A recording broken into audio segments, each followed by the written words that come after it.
Meus irmãos, graça e paz.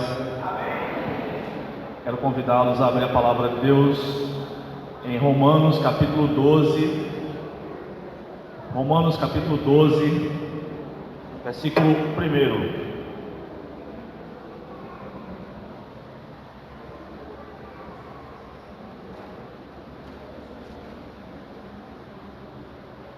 A palavra de Deus, como obviamente todos nós sabemos,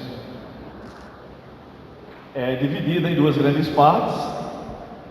E no Antigo Testamento, quando Deus estava organizando o seu povo, Ele estabeleceu que o perdão dos pecados deveria ser realizado de maneira simbólica, deveria ser realizado um ritual de maneira simbólica para o perdão dos pecados.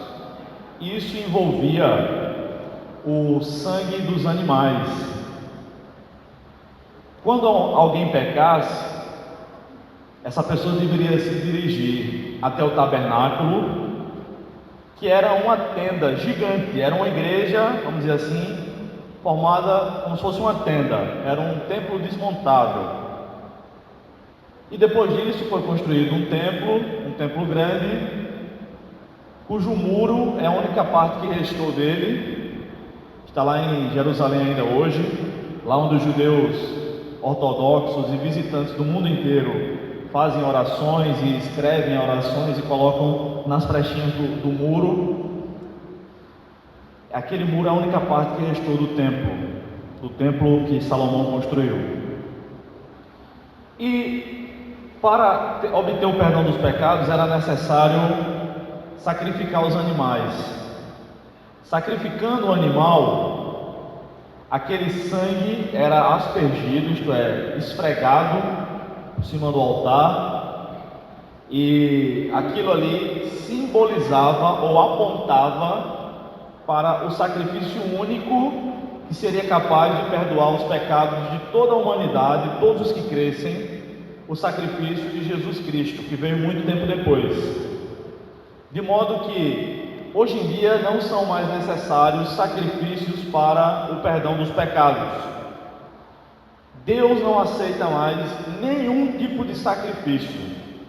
O último sacrifício que Ele aceitou para o perdão dos pecados foi o sacrifício que Ele mesmo fez na pessoa de seu Filho Jesus Cristo. É por isso que a gente ora, confessa o nosso pecado a Deus e tem certeza de que está perdoado. A gente não precisa, graças a Deus, no último sábado de novembro, subir a escadaria da Igreja da Penha, não precisa pagar promessa, ir de um canto ao outro a pé, descalço, carregando um altar na cabeça, não precisa ir lá em Aparecida, nem em Meca, nem em nenhum outro lugar do mundo, não precisa das cestas básicas, nada para ser salvo, para ter o perdão dos pecados. Então, na nova parte da palavra de Deus, vamos dizer assim, no Novo Testamento, o próprio Deus estabeleceu então 5 sacrifícios que aqueles que já foram perdoados por Deus, ou seja, os seus filhos, devem praticar, não para ter perdão de pecados, não para ser salvos. Pelo contrário, são sacrifícios que somente os que já são salvos devem executar. São sacrifícios que dizem respeito à nossa comunhão com Deus. E é nesse tema que eu quero conversar com vocês hoje. Os sacrifícios da nova aliança. E o primeiro deles está no texto de Romanos capítulo 12, versículo 1, que diz assim: Portanto, irmãos, exorto-vos pelas compaixões de Deus, que apresenteis o vosso corpo como sacrifício vivo, santo e agradável a Deus, que é o vosso culto racional, ou o vosso culto autêntico. Paulo então menciona aqui o primeiro desses sacrifícios pelos quais nós regulamos a nossa comunhão com Deus, ou melhor dizendo, que Deus regula a nossa comunhão com Ele: a apresentação do nosso próprio corpo como um culto racional a Deus. Enquanto no Antigo Testamento o sacrifício era para perdão dos pecados, no Novo Testamento não é. Enquanto no Antigo Testamento o sacrifício era oferecido a Deus por meio de um animal irracional, no Novo Testamento é um culto racional. E enquanto na Antiga Aliança o animal estava morto, na Nova Aliança nós apresentamos o nosso culto a Deus estando vivos, porque Ele nos vivificou para vivermos para Ele mesmo. Devemos apresentar o nosso corpo, isto é, nossa própria vida, a Deus como sacrifício vivo, não morto. É por isso que a gente não celebra domingo nem uma missa de Senhor morto, né? Porque Jesus esteve morto somente 3 dias, mas Ele está vivo pelos séculos dos séculos. Ele está conosco todos os dias, sentimos Sua presença. Nós podemos orar e não estamos lançando palavras ao vento. Nós sabemos que estamos falando com alguém que não apenas está vivo, mas é o autor da própria vida, aquele que compreende tudo que a gente passar, tudo que a gente pensar inteiramente. Ele compreende a nós mesmos, até melhor do que nós mesmos, porque Ele é Deus Todo-Poderoso, Soberano, Onisciente, sabe de tudo. Esse sacrifício também deve ser apresentado a Deus de maneira santa. Isso significa que é de maneira separada para Deus, ou separada por Deus. Isso implica na nossa liturgia, na forma em que organizamos um culto a Deus, uma reunião. A maneira que celebramos a Deus num culto, e a diferença entre culto e adoração é a coletividade. Enquanto a adoração é sempre tudo que a gente faz, deve fazer para Deus, mas diz respeito à nossa individualidade com o Senhor. Culto diz respeito à adoração coletiva. A gente marca um horário que seja mais conveniente para todos, ou pelo menos para a maioria, que no caso aqui é nesse horário de 5 horas no domingo, tá? Porque eu acredito que não é conveniente para a maioria de nós 5 horas da manhã. Então a gente marca esse horário, porque a Bíblia não diz qual horário que tem que ser. Então a gente marca um horário que seja conveniente e vai organizando os elementos do culto de acordo com os princípios que a própria palavra de Deus tem estabelecido. A palavra de Deus diz que quando nos reunimos devemos orar, devemos cantar louvores, devemos agradecer a Deus, nós podemos interceder pelos outros, nós precisamos ouvir a palavra, e todos esses elementos são elementos regulados pela própria palavra de Deus. Por isso o sacrifício vivo deve também ser apresentado de maneira santa, de acordo com a santa vontade de Deus. É por isso que a gente não pode dizer assim: vamos, no intuito de atrair o pessoal da vizinhança, vamos colocar aqui um ringue de luta livre aqui no meio. E a gente convida não para assistir um culto, convida para assistir uma luta. Quem sabe os rapazes que gostam de malhar, gostam de academia, gostam de luta, não vêm até a igreja para ver essa luta. E aí quando terminar a luta a gente faz um culto. É por isso que a gente não faz esse tipo de coisa, porque a palavra de Deus não regula esse tipo de coisa. A palavra de Deus prescreve que tudo deve ser feito com ordem, com decência, para a glória de Deus, e o único que deve ser louvado, isto é, elogiado num culto, é Jesus Cristo. É Deus Pai, Deus Filho, Deus Espírito Santo, a Trindade santa e bendita. E nós sabemos também que esse sacrifício vivo, santo, deve ser agradável a Deus. Deve ser agradável a Deus, e para agradar a Deus não há outra forma a não ser pela palavra de Deus. Nos Estados Unidos, há algumas décadas, alguns professores de pregação têm sugerido outro tipo de pregação, diferente da pregação bíblica.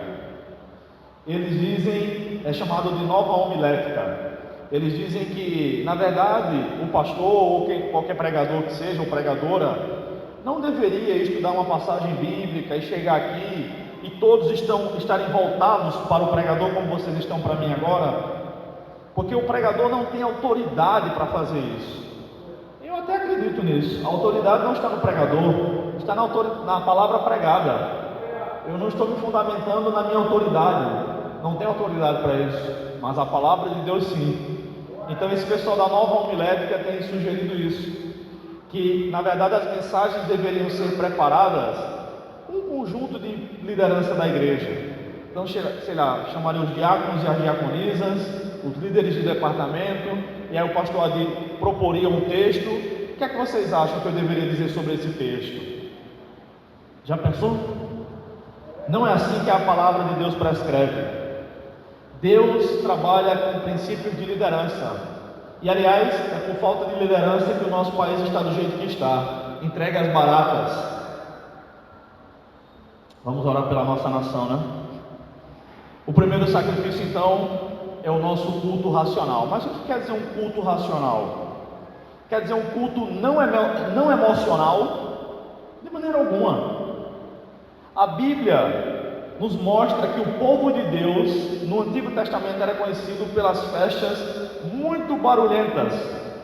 Algumas festas que Israel fazia dava para se ouvir o barulho de longe, e o povo cantava e festejava, em determinadas ocasiões chorava. No Novo Testamento também chorava, sorria, se alegrava. As emoções não estão fora do culto, mas o emocionalismo sim. É com nossas emoções que também devemos servir a Deus. Lembram-se que Jesus disse que nós devemos amar Deus com toda a nossa força, com toda a nossa alma e com todo o nosso entendimento? Nossa alma significa nossas emoções, emoções santas, conduzidas pela palavra de Deus. Não emoções que buscam massagem no ego, por ouvir mensagens que não nos confrontam e que não nos fazem crescer espiritualmente, mas nos alegrar na presença de Deus, até mesmo quando a palavra que vem da parte de Deus é um tanto quanto dura para o nosso coração. Assim como um pai que deseja ver o filho crescendo, repreende-o no momento certo. O segundo sacrifício que o Novo Testamento ensina para os cristãos está em Efésios capítulo 5, versículos 1 e 2. Efésios 5, versículos 1 e 2 diz assim: portanto, sede imitadores de Deus como filhos amados, e andai em amor como Cristo, que também nos amou e se entregou por nós a Deus como oferta e sacrifício com aroma suave. Quando nós tentamos imitar a Deus, Deus se alegra disso. Como é que a gente imita a Deus então? É querendo ter poder para mandar em todas as coisas? Eu acho que algumas pessoas pensam que é, né? Mas não é assim. Deus nos criou para sermos seus imitadores. Ele nos deu um pouco dessa capacidade ao nos fazer a sua imagem e semelhança. Ele colocou o ser humano sobre a terra para cuidar do jardim, para cuidar de toda a criação, para ser, numa fração bem menor, é claro, parecido com Deus. Assim como Deus cria de toda a criação, todo o universo, até daquele planeta que a NASA só vai descobrir daqui a uns 20 anos, sei lá. Deus cuida de tudo. Então Ele deu uma atividade, uma ordem para Adão e Eva, o primeiro casal, para que cuidassem do paraíso, para que cuidassem da terra. E quando Deus vê o servo dele usufruindo dos recursos dessa terra, Ele se alegra, porque o mandamento de Deus de sujeitar a terra e dominar a terra é por nós obedecido quando nós tiramos mantimentos da terra e elementos diversos para fabricarmos coisas que beneficiam a humanidade. Quando o ser humano tira metais, minerais, joias preciosas, usam isso para construir coisas beneficentes para a humanidade, benéficas para a humanidade, aí Deus é glorificado. Por exemplo, o ser humano inventou o automóvel. O carro, e é bom poder ter um carro, nós temos maior agilidade para nos deslocar, mas quando a gente não pode fazer uso de um carro ou de uma moto, a gente faz de um ônibus, de um trem. Já pensou como o mundo seria hoje em dia sem avião, o atraso que seria se não houvesse avião? Deus se alegra com isso. Deus se alegra profundamente com a produtividade da raça humana, não a produtividade gananciosa, mas com a produtividade, com o lucro honesto. Deus se alegra com isso. Nós estamos sujeitando a terra e dominando a terra quando fazemos isso. Eu tenho visto cada campanha idiota na televisão, me desculpem a palavra.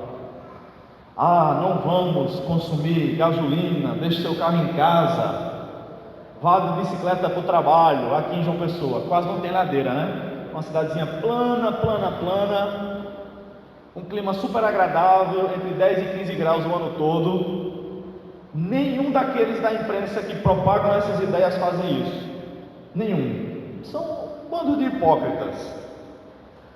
Porque quando a gente usa carro, a gente está emitindo mais monóxido de carbono, mais CO2, isso aumenta o efeito estufa, isso faz com que a terra fique mais quente. Tudo mentira. O aquecimento global é tudo conversa fiada. Não vai faltar subsídios para que possamos nos movimentar. Não vai, isso é conversa fiada. Pelo contrário, Deus se agrada quando nós sujeitamos a terra e a dominemos. Nós estamos imitando a Deus. É um dos exemplos. O exemplo que Paulo dá nesse trechinho, nesses 2 versículos de imitar a Deus aqui, é quando nós, assim como Cristo, andamos em amor e nos entregamos por nós a outros, nos entregamos a Deus também. E Deus recebe esse sacrifício quando amamos e nos entregamos pelos outros. Deus recebe esse nosso sacrifício como se fosse um aroma suave nas suas narinas, usando a mesma linguagem do Antigo Testamento, que quando um sacrifício era oferecido a Deus, aquele sacrifício, aquela carne cheirosa, subia a fumaça, e aquela carne, aquele sacrifício, aquele animal queimado representava uma aceitação da parte de Deus. E o autor bíblico do Antigo Testamento, Moisés, usa a figura de linguagem para que a gente possa compreender que aquela fumaça subia às narinas de Deus como um cheiro agradável. E quando praticamos esse sacrifício, amamos e nos entregamos aos outros, como Jesus se entregou, Deus também sentiu o bom cheiro dessas nossas atitudes.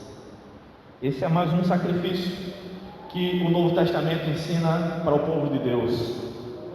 Em terceiro lugar, o terceiro sacrifício está em Filipenses, capítulo 4, versículo 18. Filipenses, capítulo 4, versículo 18. Diz assim: mas tenho tudo até em excesso, tenho amplos suprimentos, depois que recebi de Epafrodito o que enviastes, como aroma suave e como sacrifício aceitável e agradável a Deus. O terceiro sacrifício fala da oferta financeira para a obra de Deus. Oferta financeira, culto racional, entrega voluntária e oferta financeira. Do que Paulo está falando aqui? Paulo tinha bons motivos humanos para não gostar da cidade de Filipos. Vocês estão bem lembrados que foi lá em Filipos que Paulo sofreu muito, apanhou muito e fundou uma igreja na cadeia, lembram? Mas ele tinha uma empatia tão grande com aqueles irmãos, e vice-versa, que mesmo Paulo, em determinada ocasião, tendo rejeitado receber salário fixo, de uma igreja rica. Foi o caso da igreja em Corinto. Corinto era uma cidade muito rica, muito próspera. Era uma cidade, já naquela época do primeiro século, que possuía 2 portos. Para que você tenha ideia, a cidade que mais arrecada em termos de impostos aqui na Paraíba é João Pessoa, é claro. Mas a segunda maior cidade, a segunda cidade que mais arrecada impostos na Paraíba é Cabedelo, que é pequenininha. Isso por conta do porto. Agora anda meio defasado, Campina Grande está arrecadando mais impostos do que Campina. Campina está arrecadando mais impostos que Cabedelo. Imagina naquela época, uma cidade com 2 portos, quanto dinheiro não circulava por ali. Mas enquanto Paulo esteve pregando em Corinto, 1 ano e meio, 18 meses pregando ali, ele decidiu que não receberia salário daquela igreja. E ele diz na segunda carta aos Coríntios, quando aqueles estão acusando Paulo de ser um mercenário, de ser um falso apóstolo, ele diz que rejeitou pastorear outras igrejas que pagavam salário para ir trabalhar entre os coríntios. Mas Paulo, que rejeitou o salário da igreja rica de Corinto, não rejeitou as ofertas da igreja pobre de Filipos. Aparentemente é uma grande contradição, não é, irmãos? Mas não é, porque Deus não se importa com a quantidade que você dá. Deus, diz a sua palavra, ama ao que dá com alegria. Em Lucas capítulo 21, versículos 1 a 4, todos nós conhecemos aquela historinha rapidinha, curtinha que tem ali, quando Jesus estava na sinagoga e as pessoas vinham ofertar e depositavam grandes quantias de dinheiro, é o que diz o texto, e de repente uma mulher viúva depositou 2 moedinhas no gasofilácio, e Jesus disse que aquela mulher que depositou 2 moedinhas, que naquela época valia mais ou menos meio centavo, mais ou menos 50 centavos hoje em dia, depositou mais do que todos os ricos ali presentes. E pelo texto dá a entender que Jesus quer dizer o seguinte: o que ela deu vale mais do que o que todos vocês deram juntos. Deus não precisa da gente, muito menos do nosso dinheiro. Mas Ele, que é bom, todo-poderoso e santo, nos dá a incrível e maravilhosa oportunidade de podermos contribuir com a sua obra. Deus não está preocupado com o seu dinheiro, Ele não quer seu dinheiro. Se por acaso entrou alguém aqui pensando que jamais vai ser crente porque Deus quer o seu dinheiro, saiba disso, Ele não precisa do seu dinheiro nem de você. Nós é que precisamos de Deus. Ele é o autor da vida, Ele é quem nos tem dado fôlego, Ele é quem tem nos deixado viver no mundo que Ele criou, com a vida que Ele nos deu, comendo da terra que é dele e nos beneficiando do fôlego de vida que Ele nos tem possibilitado. Paulo recebe a oferta dos irmãos em Filipos e ele disse que já estava acostumado a não ter vida fácil. Veja comigo ainda Filipenses capítulo 4, a partir do versículo 10 até chegar no 18, do que Paulo está falando, né?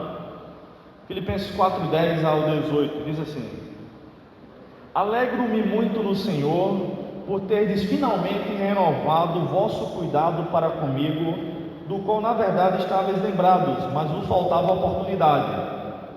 Então Paulo está agradecendo aos irmãos lá em Filipos, porque finalmente mandaram uma oferta que eles tinham prometido, mas não tinham tido condições ainda.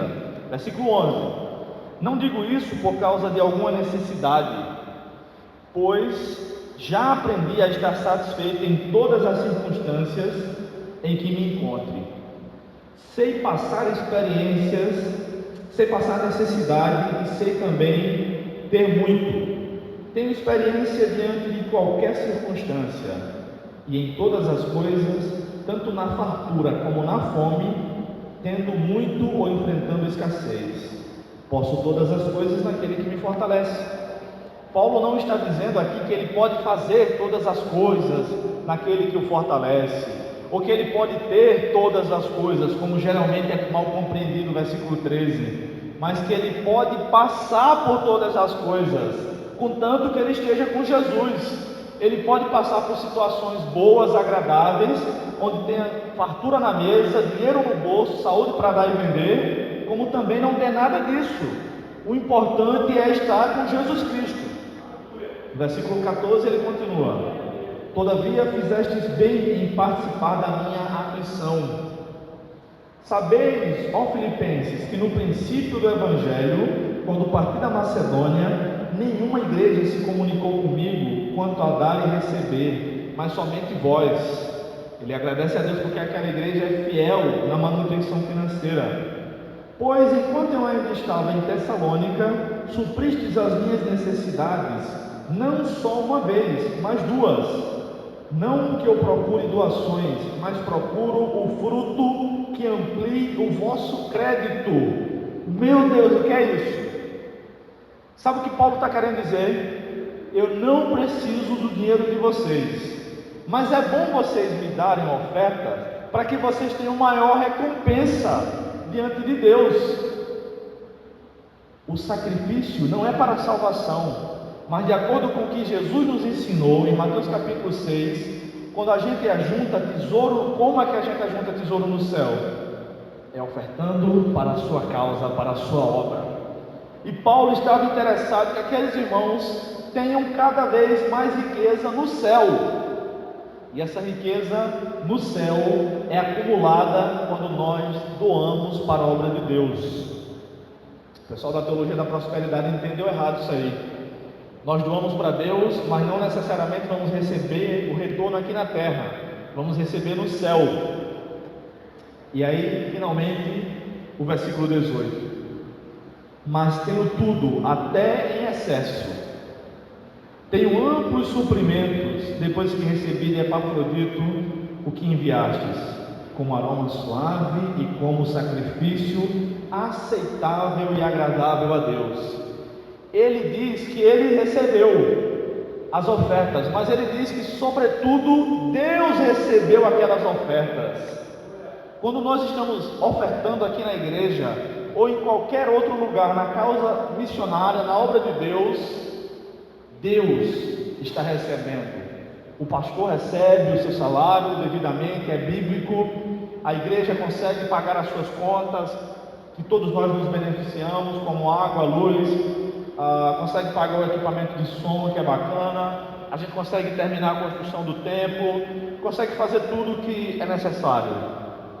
Mas acima de tudo isso, Deus está recebendo as nossas ofertas. Deus está recebendo o nosso sacrifício como aroma suave e aceitável diante dele. Como tem sido a nossa contribuição para a casa de Deus? Em quarto lugar, Hebreus capítulo 13, versículo 15. Hebreus capítulo 13, versículo 15, diz assim: assim, por intermédio dele, ofereçamos sempre a Deus um sacrifício de louvor, que é o fruto dos lábios que declaram publicamente o seu nome. Sacrifício de louvor. O que é sacrifício de louvor? Será que é, mesmo estando rouco, como o pastor Adi está hoje, ficar cantando no sacrifício, arriscado inflamar a garganta ainda mais e adoecer? Será que é isso que Deus quer da gente? Será que sacrifício de louvor é cantar mais alto que tu puder, mesmo que vá doer a garganta? Se sacrifique no louvor? Definitivamente não. Louvor na Bíblia não é necessariamente música, tá? Nem na Bíblia, nem no dicionário de língua portuguesa. Louvor significa elogio. Louvor significa falar bem, bem dizer. Quer ver um exemplo? No livro de Provérbios, capítulo 31, versículo 10 ao versículo 31, Salomão está descrevendo. Salomão aparece ali com o nome de Lemuel, tá? Lemuel é um dos nomes de Salomão, tá bom? Salomão aparece ali descrevendo como é a mulher que teme a Deus, a famosa mulher virtuosa. E ele diz que ela acorda cedo, faz roupa para o frio, para que os seus familiares estejam bem aquecidos, ela negocia, por meio dela o seu marido é elogiado, e a conclusão daquele parágrafo é assim, diz assim: a mulher que tem no Senhor, essa será louvada. Será que Salomão está dizendo assim, para cada mulher que teme a Deus, nós temos que fazer uma música? É até uma boa ideia, não é, irmãs? Mas não é disso que Salomão está falando. A mulher que teme a Deus, essa será elogiada. Então, é isso que significa louvor, é elogio. O autor da carta aos Hebreus está falando constantemente do livro de Levítico, dos sacrifícios do Antigo Testamento, e está aplicando os sacrifícios do Antigo Testamento à pessoa e à obra de Jesus Cristo. Alguns teólogos até acreditam que o livro de Hebreus, a carta aos Hebreus, é um comentário do livro de Levítico, de tão parecido que é. E até alguns livros que a gente encontra nas livrarias para comprar, comentários de Levítico, são comentários juntos de Levítico e Hebreus, tá? Então, tendo a ideia dos sacrifícios de animais do Antigo Testamento ainda na cabeça, sobretudo nessas passagens aqui, é que o autor da carta aos Hebreus, que nós não sabemos quem foi, diz que por intermédio dele, Jesus Cristo, ofereçamos sempre a Deus um sacrifício de louvor, que é o quê? Que é fruto dos lábios que declaram publicamente o seu nome. Significa que à medida que nós cantamos para Deus também, embora louvor não significa apenas cantar, mas à medida que nós vivemos de maneira digna de agradecer a Jesus, de elogiar Jesus por quem Ele é e pelo que Ele fez e faz na nossa vida, Deus está recebendo esse sacrifício da nossa parte. É o sacrifício de ser cristão, vamos dizer assim. Ser cristão sempre bendizendo a Jesus, isto é, sempre falando bem de Jesus. Aliás, a gente não consegue, ninguém consegue, né? Falar mal de Jesus. Ninguém. Isso é impossível. Nós devemos então, irmãos, louvar a Jesus, elogiar a Jesus com os nossos lábios. Não significa que alguém que é surdo não possa louvar Jesus. Ele é surdo, consequentemente alguém que é surdo não fala, né? Porque nós só falamos porque ouvimos. Alguém que é surdo pode louvar Jesus, sim. Até o sinal do louvor é assim. Alguém que está louvando a Deus, elogiando a Deus, tá? Mas seja com os nossos lábios, literalmente falando, seja com a nossa vida como um todo, o texto bíblico está dizendo que nós devemos oferecer a Deus o sacrifício que é viver para Ele. Viver para Jesus significa colocar acima da nossa própria vida, a vida de Jesus, acima das nossas escolhas, as escolhas de Jesus. Isso não é fácil e nem é possível na sua totalidade enquanto estivermos nesse mundo, mas que Deus nos ajude com isso. Em quinto e último lugar, quinto sacrifício está no versículo seguinte, Hebreus capítulo 13, versículo 16, que diz assim: mas não vos esqueçais de fazer o bem e de repartir com os outros, porque Deus se agrada de tais sacrifícios. Repartir, dividir é o sacrifício. Me parece que a igreja cristã, logo no comecinho, já entendeu esse sacrifício. Em Atos capítulo 2, nós vemos que a igreja repartia os seus bens. Definitivamente aquilo ali não chame aquilo de comunismo cristão, tá bom? O comunismo tem suas bases no ateísmo. O comunismo prega, entre outras coisas, a extinção da propriedade privada. E embora aquilo ali tenha sido voluntário, depois nós lemos no próprio Novo Testamento, nós sabemos que as igrejas não se reuniam em templos. A igreja cristã só começou a construir templos no quarto século, quando o imperador Constantino se declarou cristão. Ele declarou também a religião oficial do Império Romano, o cristianismo. E aí, em homenagem ao Deus Sol, e bem como a sua mãe, ele mandou começar a construir templos. Esses templos eram sempre voltados para o leste, para o nascer do sol. E aí Constantino, que tem uma conversão duvidosa, os historiadores não têm certeza se Constantino se converteu ou não, Deus o sabe, mas ele, que era até então tido como filho do Deus Sol, entrava naqueles templos que estavam voltados para o leste, para o nascer do sol, quando o sol estava a pino, e ele entrava com a roupa cintilante, a roupa brilhante. Quando as pessoas viravam-se para a porta do templo para olharem para quem estava entrando, viam o imperador e se encandeavam com o sol que estava por detrás dele. Então a gente não sabe bem por que ele continuou com esses ritos pagãos, mas nós sabemos que as igrejas no primeiro século reuniam-se em casas, em residências, e elas continuavam sendo dos seus proprietários. Nós vemos a igreja que se reúne na casa de fulano, a igreja que se reúne na casa de cicrano, de modo que o cristianismo não ensina o fim da propriedade privada de maneira alguma. Aliás, é o que prescreve um dos mandamentos: não furtarás. Por trás do mandamento não furtarás está o direito à propriedade privada. Ora, eu não devo furtar o que é seu, porque não é meu, é seu. Você não é obrigado a me dar, nem eu a te dar, porque somos irmãos em Cristo, tá?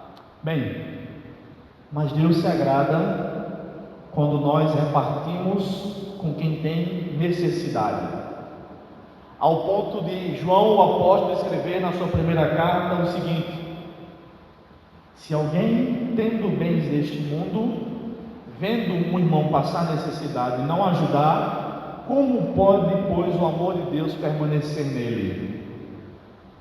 Deus se agrada desse sacrifício, o sacrifício de fazer o bem e repartir com os necessitados. Historicamente falando, ninguém repartiu tanto com os necessitados quanto os cristãos.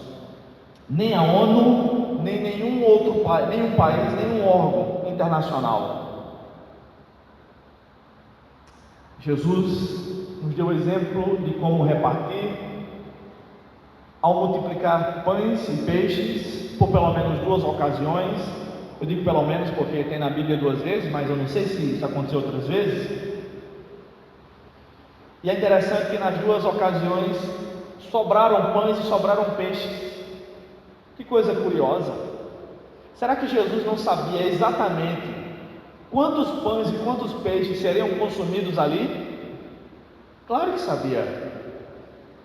Mas na primeira ocasião sobraram 12 cestos cheios de pães e peixes. De pães, né?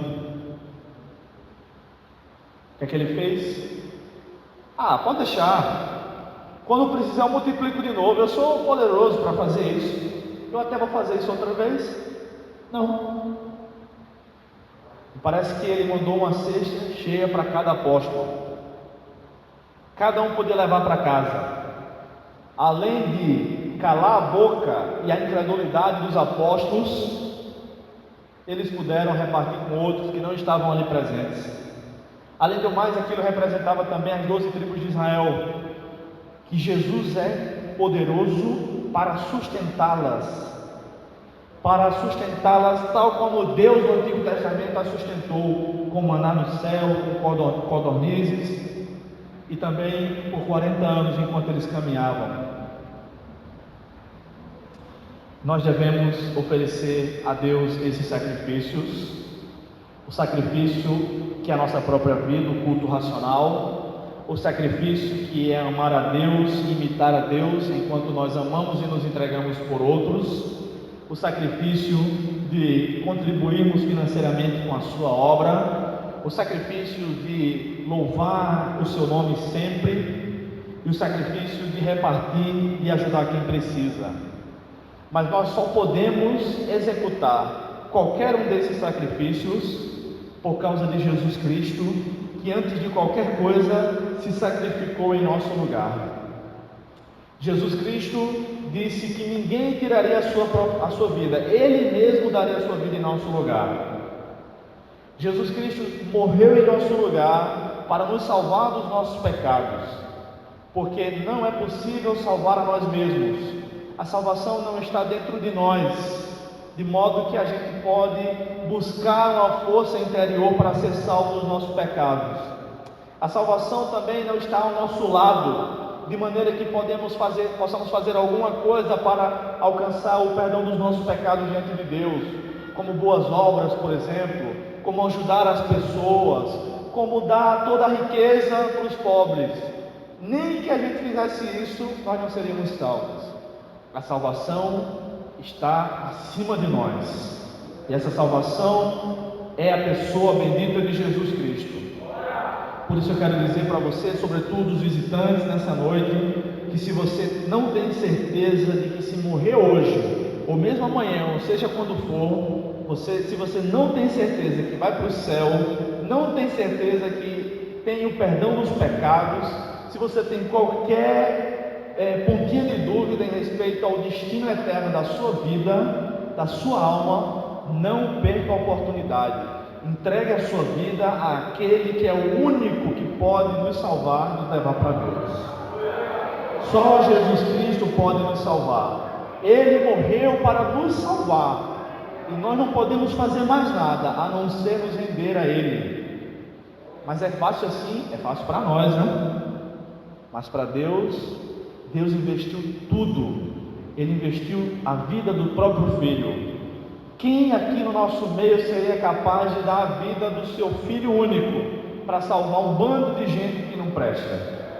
Nenhum de nós. Só Deus fez isso para provar o seu amor.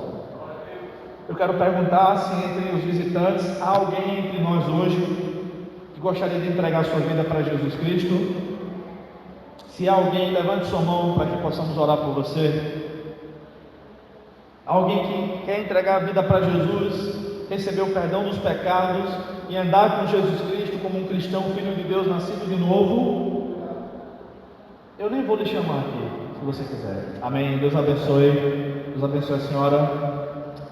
Há mais alguém que quer entregar sua vida para Jesus Cristo hoje? Amém. Deus abençoe o irmão. Deus abençoe o senhor. Há mais alguém? Levante sua mão, nós vamos orar por você, nós vamos te acompanhar. Amém. Deus abençoe a senhora ali. Glória a Jesus. Há mais alguém que quer entregar a vida para Jesus e receber o perdão dos pecados? Levante a sua mão para que a gente possa orar por você. Amém. Senhor ali de preto. Amém. Glória a Deus. Há mais alguém no nosso meio? Levante sua mão que nós vamos orar por você. Levante sua mão, nós vamos orar por você. Vamos ficar de pé. Se alguém de vocês tiver problema de constrangimento, não quiser vir aqui à frente, pode ficar onde está. Mas se alguém quiser vir aqui receber uma oração, venha, nós vamos orar por você. O senhor de preto, a senhora, se quiser vir aqui à frente e receber uma oração, pode vir. Algum irmão acompanha essa senhora, por favor. Glória a Deus. Nós vamos lhe dar uma Bíblia de presente.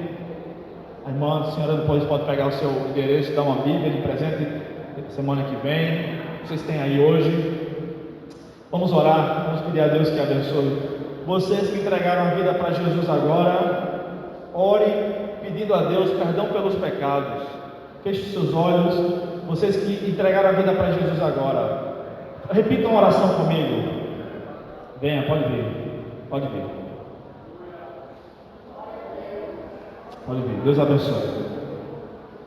Pode vir, isso. Pode vir. Pode vir. Glória a Deus. Glória a Deus. Vocês que entregaram a vida para Jesus agora, feche seus olhos e repitam uma oração comigo assim. Ó Deus, entrego a minha vida ao Senhor. Perdoa os meus pecados e me ajuda a caminhar com Jesus Cristo. Em nome de Jesus.